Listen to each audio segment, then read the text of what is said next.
We've got Dave Howden, CEO and co-founder from SupaHuman.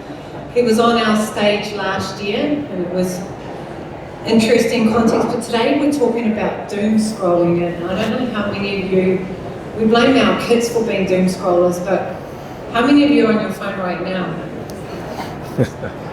Yeah, there's a few out there already. I hope you're not doom scrolling. What I'm going to do though is ask you to put down your phones and to give us your intention, and your intent is I invite Dave up to the stage. Welcome, Dave. Last year I was the AI's like teenage sex guy. If there's no context to that, it's probably a good thing. I mean, this year we're not going to go down that rabbit hole, but we are going to talk about time today. Now, Megan referenced doom scrolling.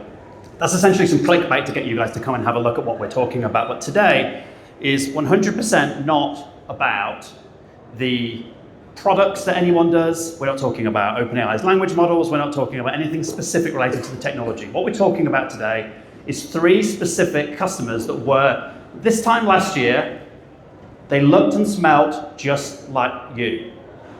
They had aspirations to do things. They had aspirations to turn their businesses upside down. And they wanted to produce unfair competitive advantage with this technology ahead of the competition. And then we're going to walk you through those stories today. We're not going to use my words, we're going to use their words. Get the screen to catch up. So, first thing about time. Last year, we went through this slide, which was me in 1985. I was cute then, I'm cute now, or so my parents tell me. And the reason this is important is to kind of catch you all up. Technology that we've talked about from 1985, when I was born, all the way through to last year, has constantly given you guys some amazing opportunities to transform how you get stuff done. And we're going to unpack those today. But I wanted to give you a sense of an origin story about why the hell I am here today talking about AI. Because those of you who know me, and there's a fair few that do, know that actually I'm an engineer by trade. I have no credentials that say I am good at AI. There's 30 people around me that do, who have got their PhDs in this stuff, but ultimately, my drive to build SupaHuman comes from a different place. And it comes from this place. So this is me in 2002. I'm the one on the right, if you could tell. And the reason that this is important for me is that as I started to get into the workforce, I realized that I wanted to make change through technology because I was kind of pretty good at it. But this really hit home about 6 or 7 years ago, when the lady on the right, who's my dearest best friend, who I've known since I was 3 years old, she was tragically left this earth as we know it, and left us after I'd known her for nearly 30 years, and we spent pretty much every day together. After that point, the use of technology in my life really changed. I was looking at how we can actually manifest the use of technologies to help the situation. Because Jill, who's the same age as me, she was victim to tedious work in an organisation called the National Health Service in the UK. Now, I'm not going to bag the National Health Service. They do a really, really good job. But the amount of work that does not need to be done by humans in the organisation that leads to bad patient outcomes ultimately led to the demise of my best friend. Now, since then, I've gone through building numerous businesses that have all had a theme of one thing, which is take technology, apply it in business to do stuff better. Previously, that was the cloud. That was the business that I built prior to SupaHuman. But when I started to see the power of this technology, I thought, like, I can't be doing all the hooey and no doing. Let's get in there and actually make a difference. And that's what we're talking about today. 3 companies, over the couple of 100 projects we've done, we've isolated 3 of them, and we're going to talk about them today. Okay, so on that basis that there must be a better way of work, let's get into telling some of those stories. Now, let's level set everyone so we really understand what tedious work is. There are no prizes today because I forgot them. However, can anyone name what this is a photo of?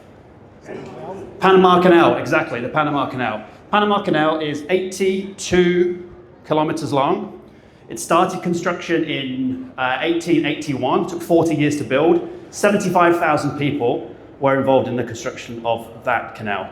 30,000 people died in that journey, mainly because it was the work that a human should not do was being done by humans to create a business and create an advantage. Now, That is the broadest example that I could find of humans doing stuff they should not be doing. Let's pedal that down in terms of no one really here is building a Panama Canal. But in your own sense, if you think about your business, you will absolutely have parts of your organization that are doing work that humans weren't designed to do. Wrestling with legislation, writing long reports, wrestling through data to try and find insights. A lot of the time that's your value proposition, but it's just taking a lot of time to get there. That is very akin to the Panama Canal. You start to use diggers and hydraulics in that process, suddenly it's less people dying and we're doing it in a fraction of the time.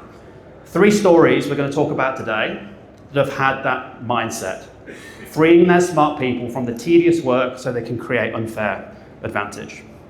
Okay, so why do you care about this? If you are a CEO, managing director, an exec in the room, you're pretty much paid, this is a broad brush statement, pretty much paid to do one of 3 things or a multitude of 3 things. The first is figure out how you drive growth. Do more with what you've got to create an outsized return for your business. The second is use your human capital efficiently. Now, the word efficiency and productivity gets thrown around a lot. We're not going to do that today. As an exec, grow your business, be more efficient, and for God's sake, don't be on the front page of the Herald, which is managing risk on the way through. Now, fundamentally, regardless of what your organization does, those 3 things follow through. AI is a massive amplifier to growth, efficiency, and risk, and we're going to apply that lens to a couple of customers today. Now, has anybody heard of this word before? It's a bit of a mouthful, possibilitarian. I actually learned it yesterday at a tertiary education conference that I was presenting at. And what better than to settle the nerves and to change your slides the day before a presentation. So I threw this in because I thought it'd be really useful to you.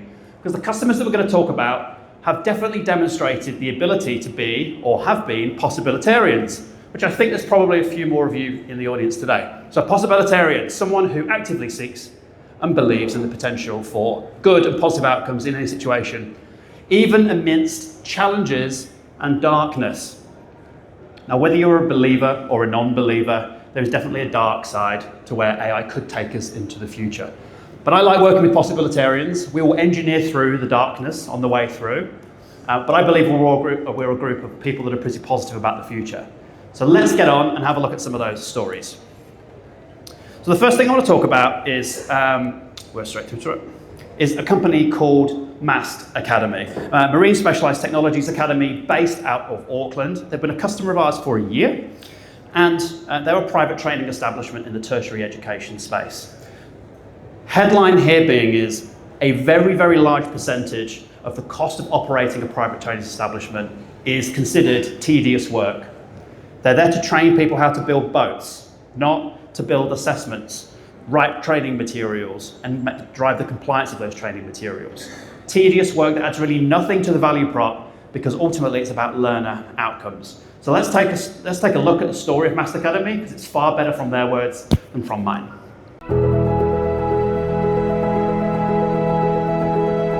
Hi, I'm Chris Vanderhoor, Chief Executive for MAST Academy. I have the privilege of leading New Zealand's most premier training facility for a provider for the marine industry, as well as the composite industry and the advanced textiles. Kia ora, my name is Fiona and I have been a technical writer for MAST Academy for the past 9 years.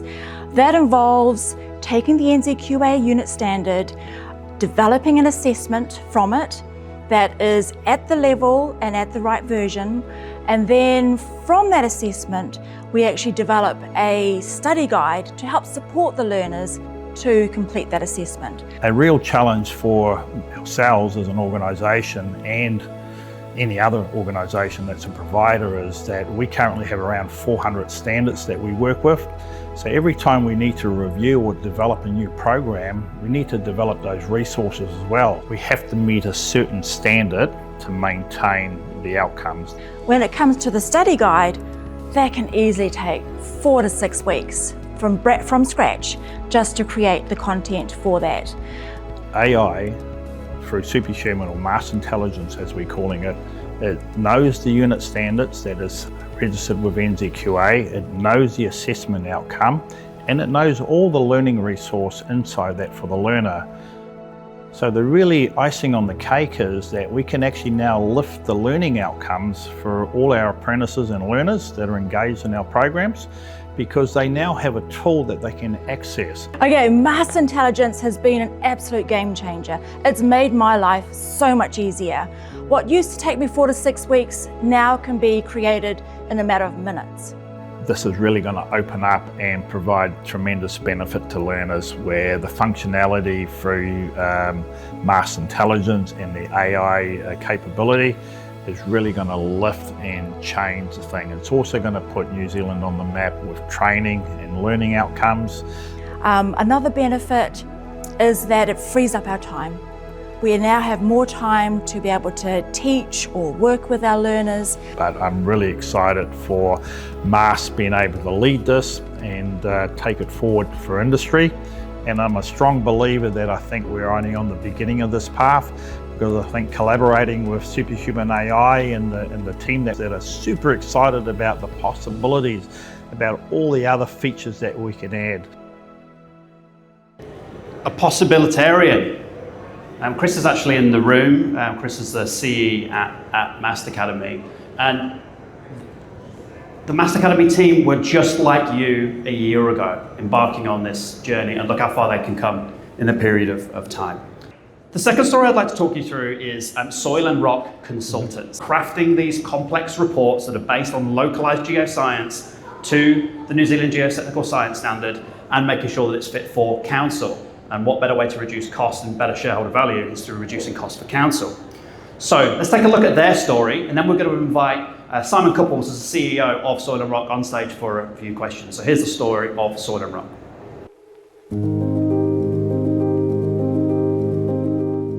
My name is Simon Couples. I'm the Chief Executive Officer of Soil and Rock Consultants. Soil and Rock has been around for in excess of 35 years.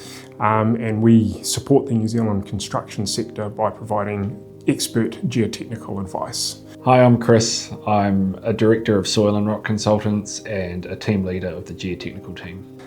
Innovation is part of our DNA, and we have a relentless focus on trying to do things better for the benefit of our client. Okay, so the challenge that we had was that our report writing was taking a significant amount of time. On average, a geotechnical report took 10 hours to prepare. A lot of that time was carrying out mundane tasks like manual data entry, so we saw the opportunity to improve that.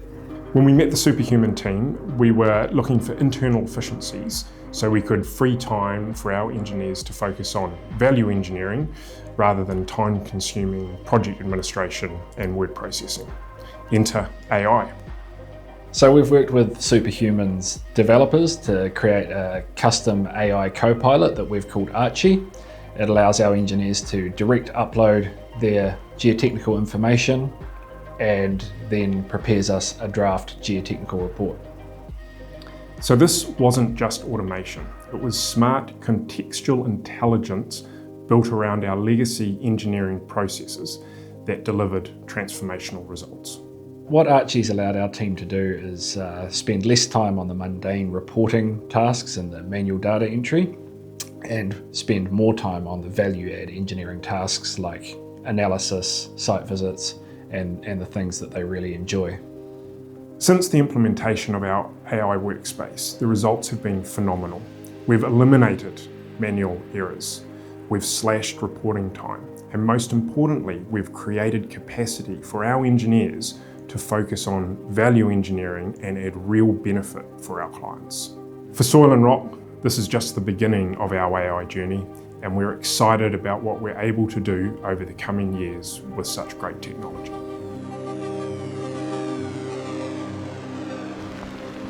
Great stuff. So without further ado, I'd like to welcome to the stage Simon Couples from Soil and Rock Consulting. Okay, this is your life moment. Okay, so Simon, look, we've worked together for the last 12 months or so, and in fact, you were invited by us to this event last year when you were very early in the idea of applied AI in an industrial strength to the business. When did the light bulb moment go off for you that you realised that this could be possible? Well, look, for Soil and Rock, we'd recognised that the construction industry was had some real challenges in front of it. Everything was just way too expensive to do, and everything took just simply too long to do it. So we'd set a business strategy around directly addressing those things by being the most responsive and cost-effective engineering consultancy in the country. You can say that, but then you've got to do it. For us, the doing it, it started off with actually legacy, continuous improvement, post-it notes, and a 2-day workshop that ended in complete frustration because we didn't achieve anything.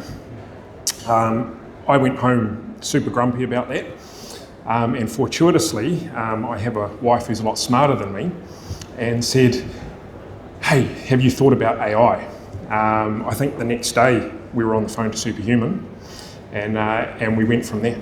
Yeah, great. And in terms of applying this in practicality in the workplace, because what you've developed with us is industrial strength. This is not a ChatGPT wrapper. This is pretty hard out engineering. How have the team adopted that? Because there's a quite considerable amount of people now using this technology. That's a great point, Dave. What Swan and Rock's done is we've delivered core output. So this isn't support service. Our geotechnical investigation report are what we deliver as a business. So immediately you've got nearly 40 years now of legacy systems and a way of doing things that it's hard to introduce change and change people's mind. Immediately you've got fear from AI, right? Your workforce go, is this about me being replaced as an individual? So you've got to quash that pretty quickly, and this is a tool to help you. Secondly, you've got to convert the skeptic to a believer. And that's again where the SupaHuman development, not only does it generate our geotechnical report, it generates a validation report which explains line by line the logic and how positions were got to as a result of all the recommendations from the report. Yeah. So we're now live and in production, pushing hundreds and hundreds of reports through this, because this is your lifeblood. Where do you see Soil and Rock going from here? Look, for us, as we saw in the video, this is just the start. So our initial report, we took the biggest bang for buck, low-hanging fruit, which was our geotechnical investigation report. What that does is that's utilised for resource and building consent purposes through the council. Flowing out of that, the outputs of that report actually form the inputs of the next stage, which is geotechnical design. Right, and this is much more heavy, in-depth engineering. That again, today people will tell you you need a human doing that. For me, that's the door we want to open next. It's now taking this, not standing still. We've got to keep going, and we've got to keep making sure we as an organisation push the boundaries and maintain that competitive advantage. Yeah. Well, look, on behalf of SupaHuman and anyone that's got a bit of inspiration from this, thank you for your leadership in this space. I want to apply these to an organisation called Jani-King, who are a commercial cleaning organisation, one of the largest in the country. If there's a commercial office, these guys likely clean it. Silent assassins come in the middle of the night and make sure everything's tidy for when you guys get there in the work. Turns out there's a pretty big business in that. What is hard to grow a franchise business like Jani-King is getting in contact with the right lead at the right time for the person that owns that budget to clean the office. Historically, technology would say you need to trawl through the internet, try and find the phone number of people and connect with people on LinkedIn. And that was taking the team 20 minutes to half an hour just to track down the right ideal customer profile and get to that. And these guys are doing volume, lots of volume in terms of trying to find their next ideal customer. They engaged us to essentially automate that prospecting process. So their tele-sales team, of which there's 15 of them, can spend more time engaging with customers to reduce the cost of cleaning and up the standard of hygiene across the country. So let's take a look at the story of Jani-King. Hi, my name's Jeff. I'm the Group Digital Integration Manager here at Jani-King. We started in America in 1969 and have been in New Zealand since 1998. And we pride ourselves on being a company focused on sustainability and focused on our people. We're going through a transition of rapid growth at the moment, and that has caused us to look at some of the things that we do and how we do them, and look to technology to help us through this accelerated growth phase. One of the first things we looked at from a technology perspective was how we can support our sales teams. How do we get to talk to the right people at the right time with the information that's relevant to them, and therefore help our team to accelerate growth? So obviously there's a lot of talk about AI, and we spend a lot of time considering how we could best utilize the technology in our business. The first project that we tackled was assisting our sales team. These guys were taking 15 to 20 minutes to complete a task that can now be done in 90 seconds. That's done with extreme accuracy and no human error. So I guess the outcome for us and the result for us is that our people can spend more time talking to our customers. When they come in the morning, the AI has done all the hard work for them, and they're presented with the information that they need, that they can start immediately engaging with our customers and having those conversations. The thing that I enjoyed most was SupaHuman didn't just give us what we asked for, they challenged our thinking. They challenged us on the outcomes that we desired and the sources of information that we were going to get that from.